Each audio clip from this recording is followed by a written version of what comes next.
Assalamualaikum warahmatullahi wabarakatuh. Kita akan mempelajari bagaimana memprediksi kapan terjadinya hilal yang dalam hal ini kita akan menggunakan bantuan software. Nah, softwarenya adalah Stellarium. Jadi kalau di laptop saya ini Stellarium ini terinstall di Ubuntu, Linux Ubuntu. Bagi Anda pengguna sistem operasi yang lain, baik itu Windows maupun Mac, itu bisa juga menginstal Stellarium. Setahu saya juga ada ya di Windows ataupun mungkin di Mac. Jadi silakan saja langsung download dari websitenya Stellarium lalu install. Nah, sekarang kita buka Stellariumnya. Nah, ini dia tampilannya seperti ini. Sekarang kita akan robah dulu posisi kotanya karena kita akan merujuk kepada hasil hisab yang sudah dibuat oleh pihak Muhammadiyah ya. Saya akan lihat ke sini. Nah, ini dia ada di websitenya Muhammadiyah untuk 1 Ramadan 1445 Hijriah. Ya, ini sudah keluar surat apanya ini, surat maklumatnya. Ini saya download, ada di sini. Jadi dikatakan di sini bahwa pada hari Ahad lagi 29 Sya'ban 1445 bertepatan dengan 10 Maret. Jadi ini hari Ahad ya, 2024 Masehi terjadi ijtima jelang Ramadan yaitu pada pukul 16.07.42 WIB dan seterusnya. Maka dan yang perlu diperhatikan di sini nomor 2, tinggi bulan pada saat matahari terbenam di Yogyakarta. Nah, kita akan belajar memprediksi seperti ini dengan mengacu pada data ini. Ini tentunya data dari perhitungan mereka, maka kita akan menyesuaikan, kita juga akan mengacu pada lokasi Yogyakarta. Sekarang kita kembali ke Stellariumnya. Nah, di sini kita akan merubah lokasi kotanya, yaitu kita cari di sebelah kiri ini adalah yang mana ya, date and time location window. Nah, ini F6 ya, kita buka, klik ini, maka di sini tinggal kita cari saja kota Yogyakarta. Nah, di sini ada Depok sama Yogyakarta, kita pilih yang bawah saja. Sudah, langsung akan disesuaikan posisi latitude sama longitude-nya. Terus di sini name city-nya Yogyakarta. Oke, kita tutup saja karena ini sudah berubah posisinya. Kita bisa lihat di sebelah sini juga sudah berubah, lokasinya ada di Yogyakarta. Oke, nah sekarang ini adalah simulasi ya, simulasi kondisi langit di Yogyakarta pada jam ini 2024 Maret tanggal 9 jam 13.35. Nah, ini real time ya, real time. Maka sekarang coba kita hidupkan beberapa fasilitas yang ada di sini, kita aktifkan. Pertama, kita klik saja salah, yang ini ya, yang ini itu azimutal grid. Kita klik ini agar tampil di sini grid azimutalnya ini yang dalam arah horizontal seperti ini. Nah, yang berada pada sejajar dengan pandangan kita di daratan ini nanti akan disebut sebagai garis horizonnya. Garis horizon. Nah, atau biasanya dalam istilah ilmu falak ini ufuk ya, garis ufuknya. Nah, untuk bisa melihat lebih jelas lagi, coba kita matikan saja tampilan landscape-nya ini. Itu kita bisa klik di sini ya, ground, ini kita nonaktifkan. Nah, seperti ini. Terus biar lebih gelap, mungkin ini bisa kita matikan. Nah, gitu aja ya. Ya, sekarang kita lihat di sini adalah garis horizon tadi 0 derajat ini. Kemudian garis ini bisa kita perjelas lagi dengan cara kita lihat melalui configuration Windows atau ini ya, sky and viewing option sepertinya ini. Oke, terus kita lihat ke marking. Oke, nah ini markingnya. Di sini ada horizon, kita centang saja. Perhatikan tadi 0 derajatnya yang ini ya. Ini 0 derajat. Garis horizon ini atau garis ufuknya kita centang, nah dia akan lebih terang dibandingkan yang lain, lebih hijau, lebih menyala gitu ya, lebih menyala abangku ini dibandingkan garis yang lain. Oke, sudah. Nah kemudian sekarang kita coba lihat dulu bulan. Caranya ini karena saya pakai mouse, maka saya tinggal scroll saja, gerakan scrollnya naik turun gitu. Saya bisa nyari posisi bulan ada di sini nih, moon ini ya, terus habis itu posisi matahari. Nah ini yang menyala terang ini ya, ini moon sama sun menyala terang. Ini adalah posisi saat ini jam 13.40. Oh ini tanggalnya tanggal 9 Maret ya, tanggal 9 Maret betul. Nah ya betul, tanggal 9 Maret jam 13.40. Ini posisi bulan, posisi matahari. Nah sekarang kalau kita lihat kepada kriterianya wujudul kriteria MABIMS ya, maaf. Kita lihat dulu ke sini. Nah ini dia. Kalau kita lihat, jadi begini, penentuan hilal itu kan kalau untuk pihak Muhammadiyah, setahu saya itu menggunakan istilahnya wujudul hilal. Jadi asalkan bulan itu sudah wujud hilalnya, entah berapapun, berapa derajat pun di atas horizon saat matahari terbenam, maka itu sudah dikatakan masuk bulan baru, asalkan di sebelumnya terjadi ijtima ya, terjadi ijtima yang di sini dikatakan bahwa ijtima terjadi jam 4 sore ya, jam 4 lewat 7 menit. Lalu nanti pas terbenamnya bulan ketinggiannya sekitar 56 menit di atas horizon, di atas ufuk begitu. Ini kriteria dari pihak Muhammadiyah, ini setahu saya seperti itu. Nah kemudian kalau yang digunakan oleh pemerintah adalah kriteria MABIMS, hasil kesepakatan bersama dengan Kementerian Agama di negara tetangga yaitu Brunei, Malaysia dan Singapura. Maka dikatakan bahwa hilal itu punya kriteria terjadi pada ketinggiannya minimalnya 3 derajat di atas ufuk tentunya, dan elongasi 6,4 derajat. Nah ini coba nanti kita sambil belajar juga melalui software tadi. Nah sekarang kita coba lihat dulu tentang ijtima'nya. Di sini dikatakan bahwa ijtima'nya terjadi di tanggal 10 besok ini, 10 Maret jam 4 sore. Nah kita akan coba buktikan menggunakan software ini. Ya bukan buktikan ya, maksud kita cocokkan dengan software ini. Nah maka kita akan beralih tanggalnya. Sekarang kan ini tanggal 9, kita akan pindah ke tanggal 10. Kita klik yang ini, date time window, kita pilih tanggal 10 biar cepat. Di sini langsung kita pilih ke jam 16. Tadi 16.07 ya, kita pindah di sini menitnya ke 07. Saya ketik saja 07. Mana ini 07. Langsung ditambah ya 07. Nah ini dia.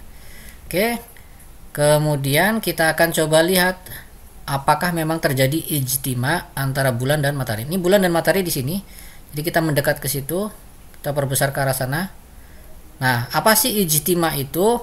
Ijtima itu ketika, jadi ijtima antara si bulan dan matahari ini itu ketika mereka berada pada satu garis bujur langit yang sama. Nah sebentar, ini kan karena ini berjalan terus waktu, maka ini sudah pindah ke menit ke 8 ya.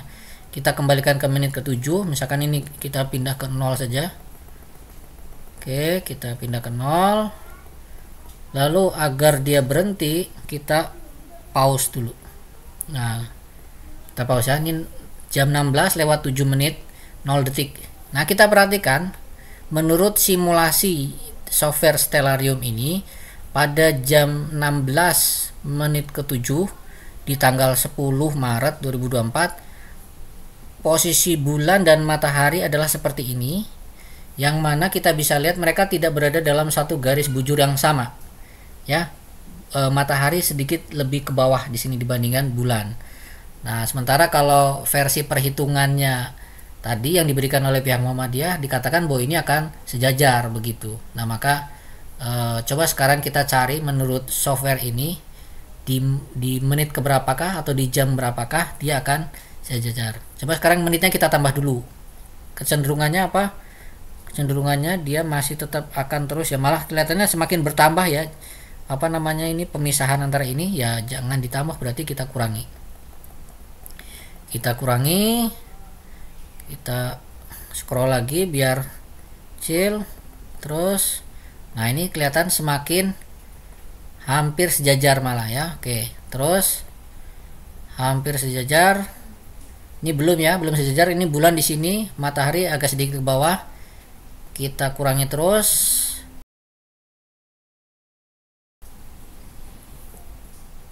Ya, terus nah kita lihat semakin sejajar ini. Kita kurangi terus waktunya. Nah, ini kelihatannya sudah cukup sejajar ya. Kalau dilihat dari gambar ini sudah cukup sejajar. Maka kalau versinya stellarium kita bisa katakan ijtimanya terjadinya bukan di jam 16.07 tapi di jam 15.29 sekitar itu ya. Ini versi stellariumnya loh ya, begitu. Kemudian sekarang jadi tentang ijtima tadi yang disebutkan di dalam maklumatnya Muhammadiyah, harapan saya sudah jelas ya, yaitu ketika posisi bulan dan posisi matahari itu terletak pada bujur langit yang sama atau dia sejajar ya di dalam grafik stellarium tadi itu. Nah, sekarang kita akan cek yang dikatakan di nomor 2 ini, yaitu bahwa tinggi bulan pada saat matahari terbenam itu adalah di Jogja adalah 0 derajat 56 menit 28 detik. Nah, kita akan coba lihat ke stellarium. Maka sekarang kita akan tambahkan waktunya di sini. Saya scroll dulu biar mengecil. Saya akan tambahkan waktunya sehingga nanti dia akan bergerak turun ke bawah. Mereka berdua ini bergerak turun ke bawah sampai ke 0 derajat, yaitu ke horizon. Nah, di situ nanti matahari akan terbenam di 0 derajat itu. Jadi kita lihat, kita jalankan saja dulu. Ini saya tambah 16, berarti jam 4:30 nih ya. Terus lihat posisi matahari sudah di 20 derajat ini. Terus 16, 17, 29 posisi matahari sudah di 5 derajat. Sedikit lagi mau sampai ke horizon ya, mau turun ke horizon, mau terbenam. Oke, sekarang kita tambahkan menitnya saja. Ya, terus lihat, kita perbesar sekarang. Scroll lagi. Ya, matahari udah hampir terbenam nih, ini garis horizonnya. Kita naikin lagi. Ya, nah ini dia. Atau kalau mau kita pastikan benar-benar dia berada di bawah garis horizon, kita tambahkan lagi. Nah, kira-kira seperti ini ya. Atau saya rubah saja detiknya, kita tambah detiknya biar halus pergerakannya. Nah, ini dia ya. Tuh. Dah, ini kira-kira ngepas nih. Ngepas banget, posisi matahari sudah di bawah horizon. Nah, kita lihat sekarang posisi si bulan. Posisi bulan ini kira-kira kalau misalkan ini sebagai titik acuannya tengah ini, maka dia kira-kira di sini nih. Ya. Jadi antara menit ke-40 sampai 1 derajat.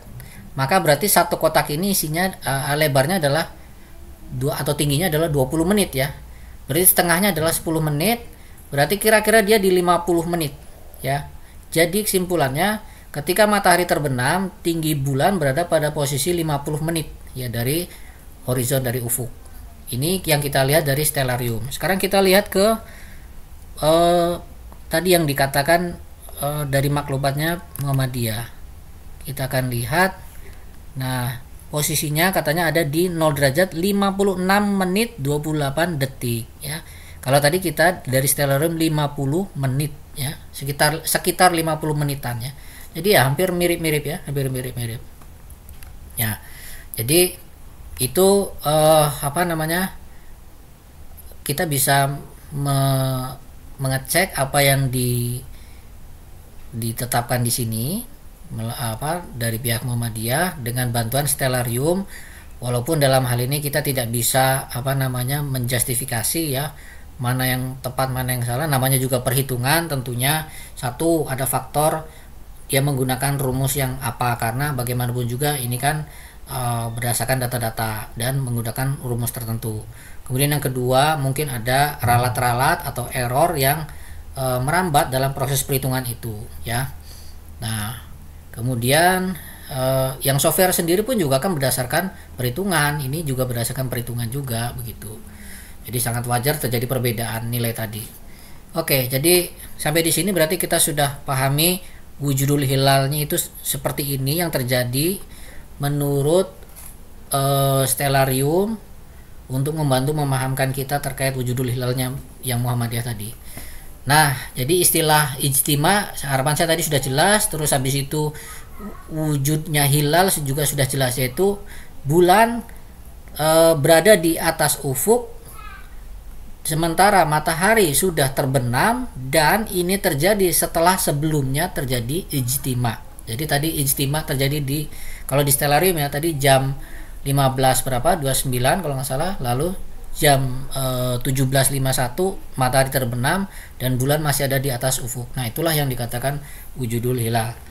Nah, sekarang kita akan beralih ke yang kriteria Mabims.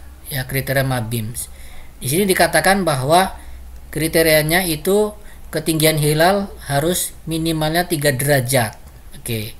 Nah, maka karena menurut software tadi, menurut software Stellarium, ketinggiannya ini hanya sekitar nggak nyampe 1 derajat ya, hanya 50-an menit, 50 menitan, maka ini sudah tidak masuk kriteria 3 derajat tadi itu ya.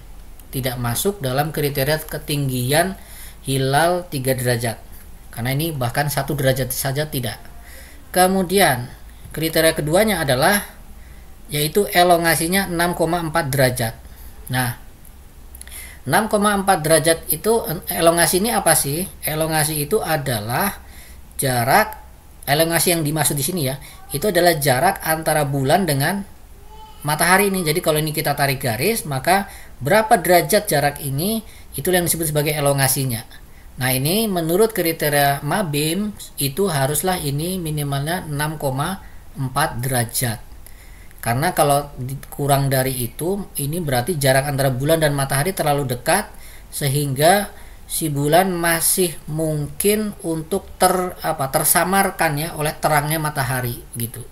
Tapi kalau jaraknya agak jauh 6,4 derajat, maka diharapkan, kabarnya begitu, diharapkan bulan tidak tersamarkan oleh terangnya matahari. Nah, sekarang berapa sih jarak elongasinya ini? Nah, sebenarnya sih bisa saja kita coba hitung dengan menggunakan Pitagoras saja ya. Kita lihat ini satu kotak ini berapa derajat. Di sini kalau kita lihat 265 ya, garis ini 265, yang ini adalah 266. Ini berarti 1 derajat. Ke atas juga 1 derajat ya. Ke kanan atau horizontal 1 derajat, vertikalan 1 derajat. Maka kalau kita lihat ini kira-kira kan, kalau misalkan matahari kita pindah ke pojok sini ya, ke perpotongan ini, maka bulan posisinya mungkin sekitaran perpotongan ini juga. Ini kita hanya memperkirakan saja ya. Maka berarti kita bisa katakan jarak elongasinya antara si matahari dan bulan ya kira-kira diagonal ini. Diagonal ini. Kalau ini adalah 1 derajat, ini adalah 1 derajat, maka diagonalnya adalah akar 2 ya. Nah, sekarang kita akan hitung akar 2 itu adalah berapa. Saya akan buka kalkulator. Ini dia ya. Akar 2. Kita lihat akar 2. Mana ini akarnya? Nah, ini dia. Akar 2. Enter. Nah, 1,4142. Oke. Anggaplah 1,41 kita ambil. Jadi jarak elongasinya adalah 1,41 derajat. Ya, sementara kalau kriteria Mabim tadi 6,4 derajat. Oke. Nah, kemudian 1,41 itu kalau misalkan kita mau convert ke ke derajat menit. Jadi tadi kan dalam desimal nih 1,41 kita convert, maka akan menjadi ini 1, pakai titik ya. Convert 1 derajat 24 menit 36 detik. Ini kalau dalam satuan ini ya, derajat, menit dan detik. Nah, kita kembali ke Stellarium. Kita ingat ya, 1 derajat 24 menit. Nah, sebenarnya ini juga bisa langsung kita lihat dari sini ya, dari Astronomical Calculation Windows. Coba saya lihat dari sini PC kalau nggak salah. Ya PC ini ya. Kita buka tab PC, kita lihat ini di sini pilih saja matahari, oke. Yang ini kita pilih bulan. Terus waktunya kita sesuaikan dengan yang mau kita hitung. Tadi kan kita berhenti di sini ya pada saat terbenam. Nah, lihat di sini 1 derajat 38 menit 55,43 detik ya, atau 1,64 derajat. Nah, kalau menurut hitungan kasar kita tadi kan 1,41, atau di sini 1 derajat 24 menit. Nah, jadi ya mirip-mirip seperti itu. Ya, jadi itu adalah apa yang disebut sebagai elongasinya, sehingga berdasarkan prediksi ini maka ada pihak peneliti yang mengatakan kemungkinan untuk untuk 1 Ramadan di tahun ini, di tahun 2024 ini, pada tanggal 10 itu bulan tidak akan nampak melalui pengamatan teleskop karena berbagai faktor bisa menghalangi ya upaya kita untuk melihat penampakan bulan itu. Di antaranya yaitu tadi, jelas pertama si bulan terlalu dekat jaraknya kepada horizon ufuk, dan yang kedua kepada matahari juga terlalu dekat begitu. Nah, tapi itu tentunya harusnya tidak kita pahami sebagai halangan mutlak ya, karena bagaimanapun juga nanti kenyataannya belum tentu seperti itu. Bisa saja nanti meskipun jaraknya dekat tetap teramati, itu sangat mungkin. Apalagi misalkan kalau teknologi untuk mengolah citra itu digunakan, bisa jadi nanti akan tampak begitu ya. Tentunya sekarang pun juga sudah digunakan teknologi untuk mengolah citra. Nah, siapa tahu nanti ada teknologi yang lebih baik lagi sehingga meskipun dengan kondisi seperti ini akan bisa terlihat. Oke, jadi bagi saya kriteria MABIMS itu bukan suatu kendala mutlak ya. Harusnya jangan diyakini seperti itu, karena kita tidak tahu kenyataan yang akan kita hadapi nanti. Ya, bisa jadi pas diamati ternyata terlihat, ya jangan sampai kita tolak, seharusnya begitu. Baik, jadi itu cara penggunaan stellarium untuk melihat atau memprediksi ya. Ini dalam hal ini adalah memprediksi wujudnya atau keberadaan hilal begitu. Harapannya semua orang juga bisa menerapkannya dengan mudah dengan cara menginstal stellarium. Oke, sekian dari saya. Terima kasih. Assalamualaikum warahmatullahi wabarakatuh.